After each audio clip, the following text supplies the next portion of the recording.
Today we are going to start with the structure and function of skin.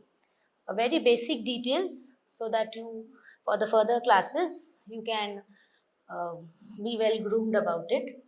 The I'll be discussing it in details. So, skin is the largest organ of our body, and it almost considers 16% of the total body weight. Why do we consider it as the largest organ? The second largest is liver. First is skin. And since it is considering only 16% of the body weight, the surface area is the huge part. It is almost 1.8 meter square body surface area. So part by part we will be discussing. First the layers of the skin. Epidermis, hypodermis, and in between is the dermis. Epidermis is further divided into 5 layers. Stratum corneum. We start from the outermost layer, that is the stratum corneum. Then comes the stratum granulosum, then stratum basale, and uh, stratum spinosum, then stratum basale. It is from upwards downwards. And in the palms and soles, there is a separate layer called the stratum lucidum. Lucidum means it is a translucent layer. Palms and soles have the thickest structures. So, to provide extra protection, there is this layer, stratum lucidum. It is not present anywhere else. So, all these layers need to be discussed in details. First, we start with the deepest layer of the epidermis, that is the stratum basale. It is also known as stratum germinatum. Why so? Because it contains all the undifferentiated basal cells.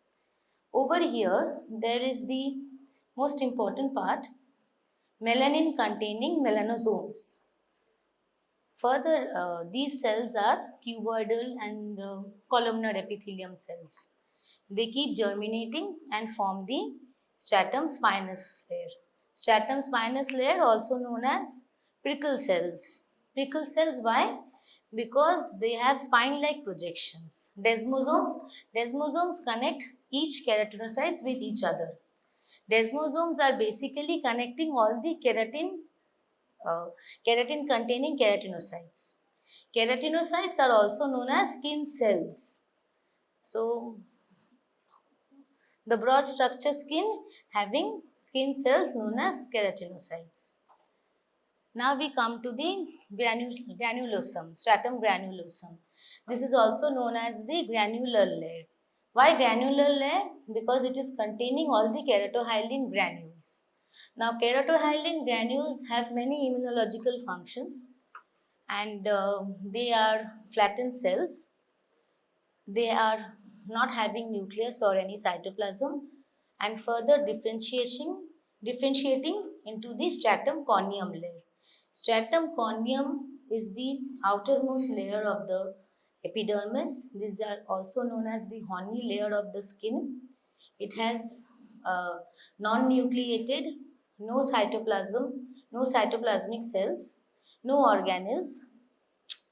So the process of differentiation, cellular differentiation from the stratum basale layer to the stratum corneum layer, from basale to germinatum to spinosum, then to the stratum corneal layer, this whole process is known as epidermal turnover time or transit time.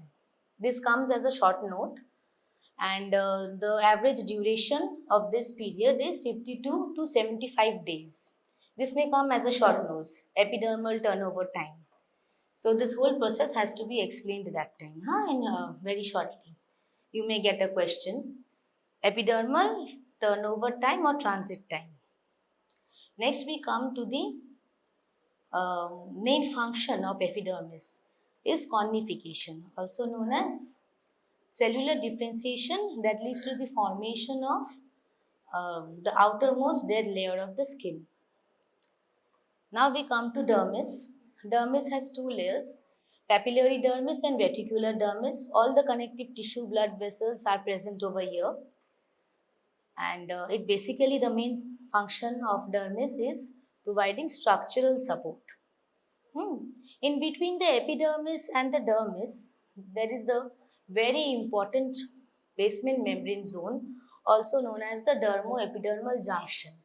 On light microscopy, we can visualize this with the help of periodic acid sieve stain, CAS stain, and under electron microscopy we will be visible, the layers will be visible, there will be junctions showing lamina densa, lamina lucida, suprabasal layer.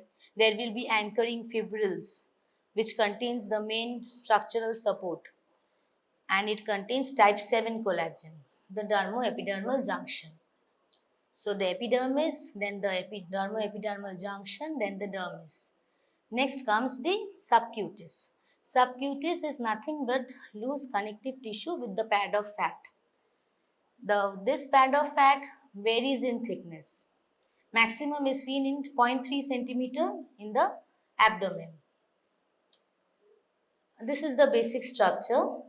Since I have seen there is the scope of making a PPT presentation, so next time when I start the second topic, I'll show some diagrammatic pictures. Whatever I'm telling you in theory, I'll show you the structural photographs so you can visualize it more. And skin is basically good diagrams. So the more you visualize, the more you can write well in your theory paper.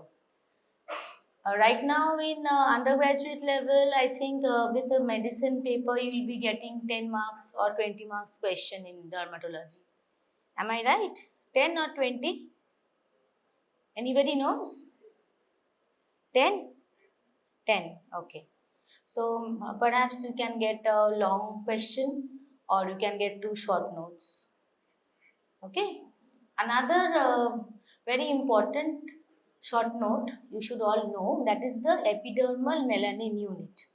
For that you have to know what is melanin. Melanin is a pigment producing pigment. It's a pigment which is produced through melanosomes. These melanosomes are present in the stratum basale layer, the deepest layer of the epidermis. Now what happens is, one melanosome produces melanin which is supplied to 36 keratinocytes. How it is being supplied? Through dendritic projections. I'll explain the whole process of melanogenesis in a just few sentences. I know you people are a bit drowsy. I can see many people yawning also. Never mind, just be patient. I'll just cut it short. So what happens is, melanosomes are present on the deepest layer of the epidermis, on the cuboidal cells, inside the cuboidal cells. These melanosomes, they release melanin and they are packed in organelles form. Then they are transferred to each keratinocytes which are present on the stratum corneum layer via multiple fine thread-like projections called dendrites, dendritic projections. So one is supplying to 36 keratinocytes, which is giving the color pigment black. Some may have brown, some may have pathological defects where there is melanin deficit. So this is called the 1:36 ratio. One melanosome giving rise to melanin to 36 keratinocytes, 1:36 ratio. This is called the epidermal melanin unit. Another very important cell which is present in the epidermis is the Langerhans cells. They have immunological importance, immunological surveillance importance. They are present in the stratum spinosum layer. They are also known as Berbeck granules. It is a tennis racket shaped structure. All of these cells have immunological importance. Next we come to few of the derivatives of the skin structure. The most important is the hair follicle, also known as the pilar apparatus. On a longitudinal section, you can divide a hair structure into a upper segment and a lower segment. Upper segment includes infundibulum and isthmus, and the lower segment includes the hair stem and the bulb. Hair is present throughout all parts of our body. The few areas where hair is not present is palms and soles, the glands of the penis, clitoris, labia minora, and the dorsa of the terminal phalanges. Otherwise, everywhere there is hairs. Now, what does it contain? These are hard keratin filaments. In short, you should remember that there are three types of hair follicles: lanugo, vellus, and the terminal hair.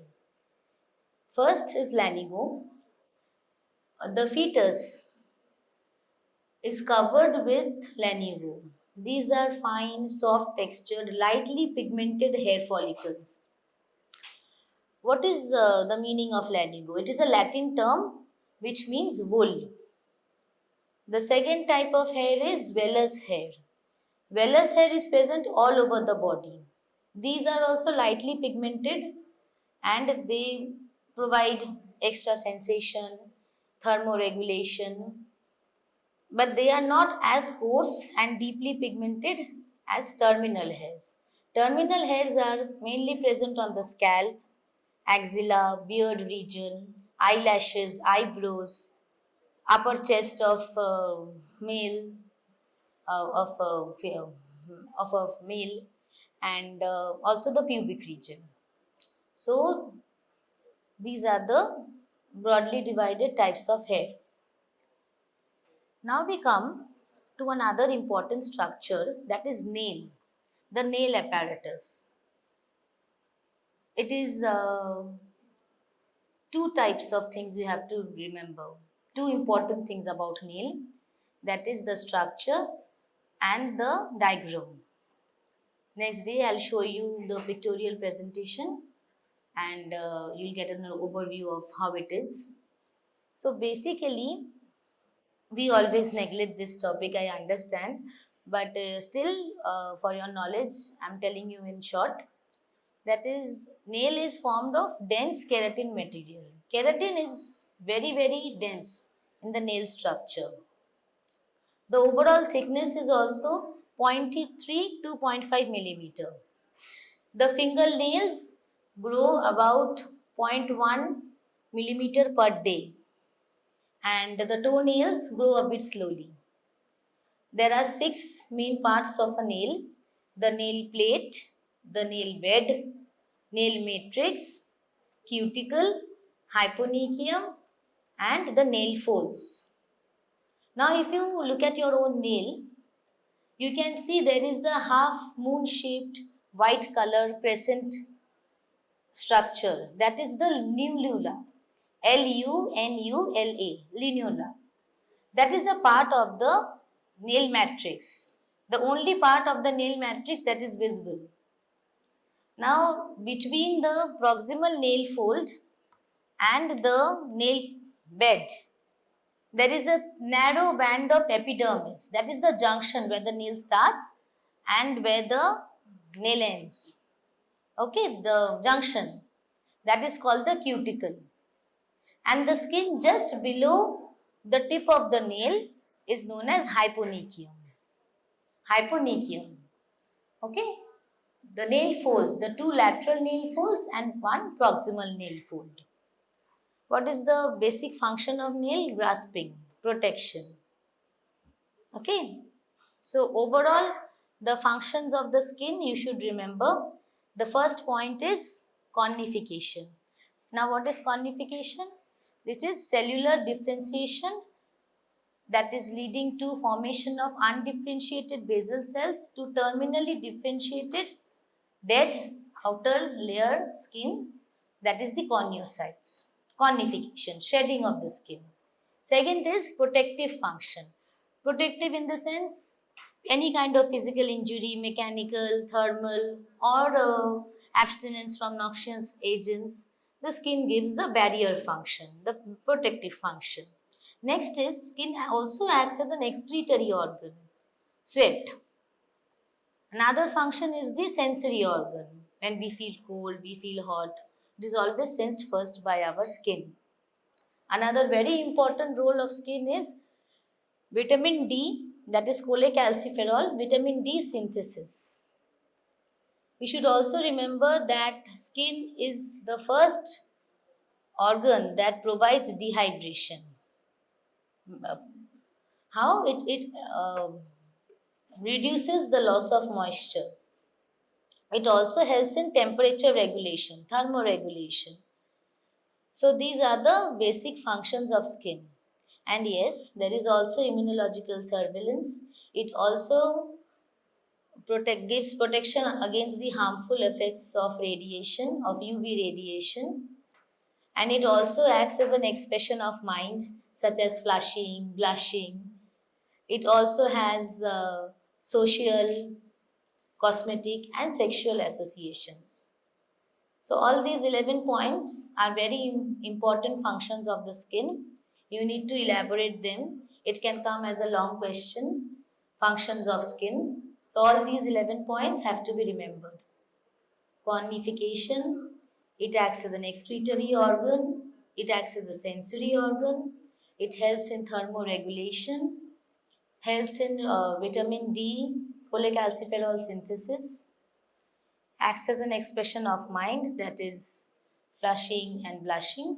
It is associated with immunological surveillance, has a social, sexual, and cosmetic associations. All these points. Okay. So that's it for today. I've almost discussed all these structures. The sebaceous glands and sweat glands, these will be discussed shortly when we will be discussing about acne and the associated structures. Okay?